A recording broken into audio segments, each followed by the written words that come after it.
If you have been looking for a classic truck, this is it for you. It just doesn't get any more beautiful than this. Look at this paint scheme. It really makes a statement. It's a 1954 custom Chevy truck. Has lots of tricks, but you have to look for them. Single piece front windshield, single piece side, Mustang II, disc brakes. It has it all. It has a big block, has that wonderful big cam rumble to her. She is really makes the heart race.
It's time to check out the fan and your heater.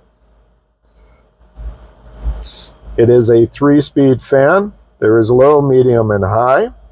This is your heat and the defrost. Right now it's on heat. Simply switch that over. You're on defrost. Turn it back over. This is your temperature.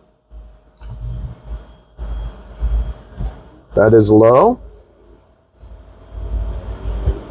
medium, and high.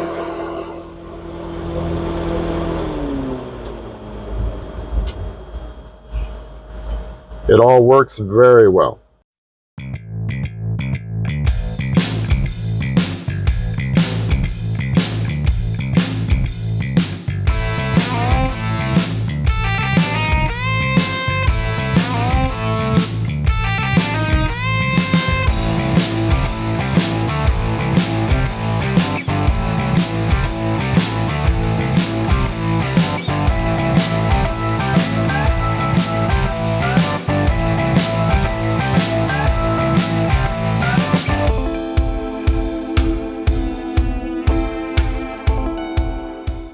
Now I'm going to show you how to open the hood. Slightly off center, right here. Just pull it forwards. As you lift it up in the center, there's a little switch and you can pull it up.